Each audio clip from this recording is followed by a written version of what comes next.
think of a game that's a quote-unquote generational masterpiece, I think of games like Zelda Ocarina of Time, Final Fantasy VII, and of course Metal Gear Solid Snake Eater. There are a few others, but this list of games that go under this category, in my opinion, are very small. Games that are so good, so powerful, that they can move you emotionally, and that by the end of it all, you feel exhilarated and at the same time disappointed that you couldn't play more, that the story couldn't continue, that you couldn't continue the journey. Ori and the Will of the Wisps is this kind of game. What's up, guys? Veteran Gamer here. And when I played Ori and the Blind Forest, I thought it was good. I thought it was really good. I thought it was a game that most people shouldn't miss, even if you're not a fan of platformers. It was so good, both artistically, in terms of the graphics, the presentation, the music, you name it. That game hit all the right notes. It just lacked in a few areas. Well, thankfully, the developers decided to take what was good of Blind Forest and elevate it, while take the critiques, if you will, to heart, and quite literally rework both the core combat mechanics and the game's overall progression system. Kicking things off with the presentation, the graphics, music, story are all a step above the predecessor. On the PC version, you actually have different settings that wasn't available on the original Blind Forest, where you had no settings to choose from.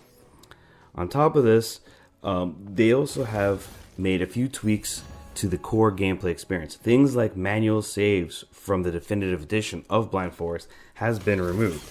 In its place, you have an autosave feature that is like very generous, and that it saves frequently enough that you never feel like you're so far behind if you do die at a certain point in the game.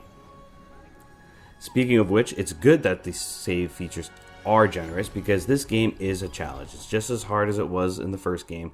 However, there are 3 difficulty settings to suit the playstyle of the player.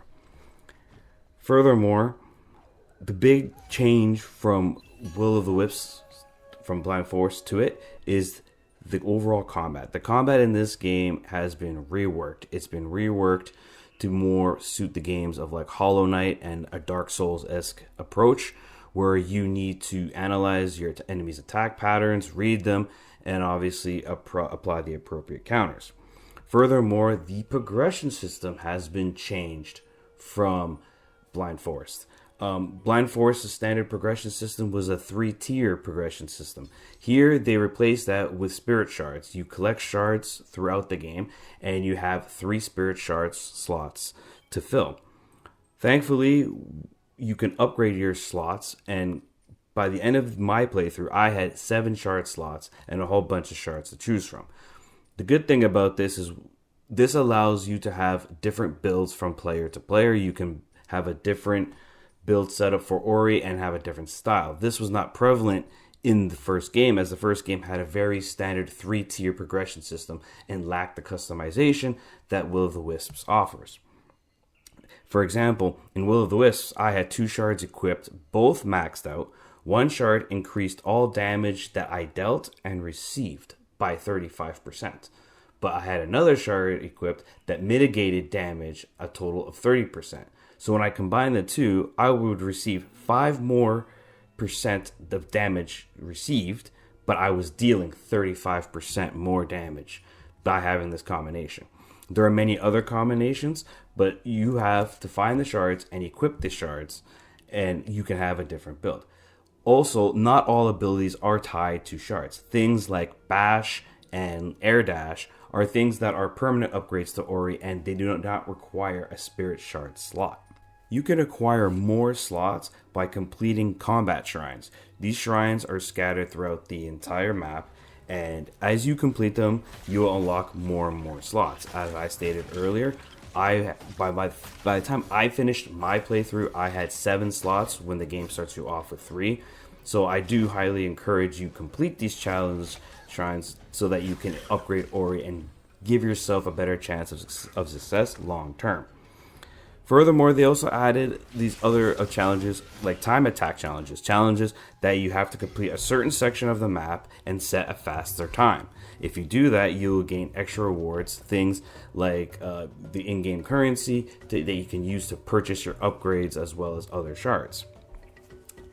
Furthermore, they have another currency called Gorlick ore. These ores are pertaining to one vendor and one vendor only, and basically what it is it allows you to upgrade the community world that you will spend a good portion of your time in. That community world is there where you have all the vendors to you, as well as side missions. Side missions have been added to Will of the Wisps. There wasn't really any side missions in the first game. It was very straightforward, very linear.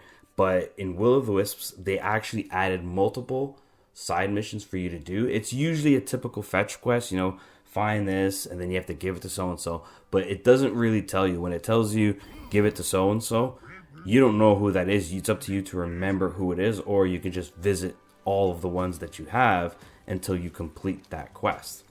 But the enhancements made to the game in terms of combat as well as progression really take what was originally a fantastic game and elevate it to new heights.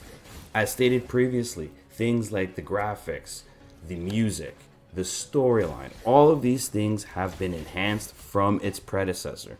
So all of this combines into a solid package that fits the bill. I think anyone who has an Xbox or a PC or a Nintendo Switch, you have to play this game. You are literally doing yourself a disservice by not playing this game. Other upgrades that the developers went through was boss fights. The boss fights in the Blind Forest was very meh. It was more of just a chase scene.